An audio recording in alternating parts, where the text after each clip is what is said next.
The sun erupts with wildly powerful solar flares, the biggest seen in years. The sun is having its moment. Within 24 hours, several X-class flares have erupted from its surface, the most powerful of which was a jaw-dropping X-class flare, X6.3. That's the most powerful flare seen for the current solar cycle, and the most powerful since X8.2 erupted in 2017. Although there is no danger to life or infrastructure on Earth, interruptions to high-frequency radio communications and even blackouts may have ensued on the sunlit side of Earth, and the sunspot region responsible, AR 3590, is rotating towards the center of the sun's disk, which means it may emit a more Earth-directed eruption as it continues to evolve. The three flares were respectively an X1.8 flare that peaked at 6:07 p.m. EST on February 21st, an X1.7 flare that peaked at 1:32 a.m. EST February 22nd, and the X6.3 flare that peaked 5:34 p.m. EST also February 22nd. So 3 X-class flares in 2 days. In a 24-hour period. The ultraviolet flux produced by these events is responsible for any radio blackouts.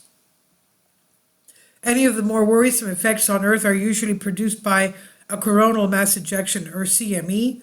These often accompany flares, ejections of billions of tons of coronal plasma with magnetic fields embedded within.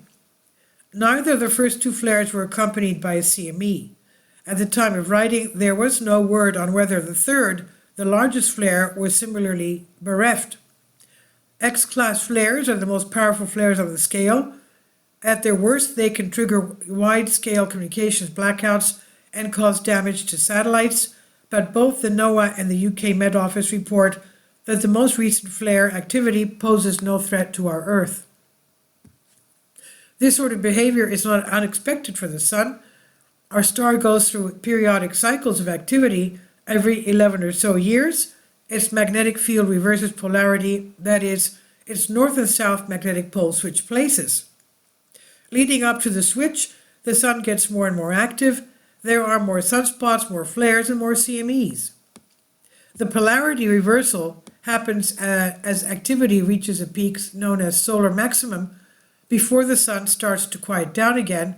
Scientists think we are very close to a solar maximum right now, although we only know months after it has taken place because scientists calculate it based on declining solar activity. Each solar cycle is different, and predicting how they will go is not easy. We are currently in the 25th solar cycle since counting began. Our solar cycle 24 was a pretty quiet one, subdued one, and scientists thought 25 would probably go the same way. However, it has been far stronger than official forecasts initially predicted. That does not mean anything bad for us, but it could mean that we need to rethink our understanding of how the sun works. Meanwhile, we have likely not heard the last of sunspot AR 3590. The sunspot region is very magnetically complex, with features that are consistent with high likelihood of the reconnection of magnetic field lines. And this is a process that unleashes a torrent of energy and plasma known as a solar flare. AR 3590 has a rare magnetic classification given to sunspot regions most likely to spit out powerful solar flares, so we may not have seen the last of its shenanigans, and maybe we'll even get a mild CME, sending just enough solar particles to rain down into Earth's ionosphere and generate strong, beautiful auroras. And this is on Science Alert by Michelle Starr. Please leave your comments, and thank you for your support. Kindly support my Patreon account. The daily posts are 5 videos daily, and they are totally different from what I have on my YouTube channel.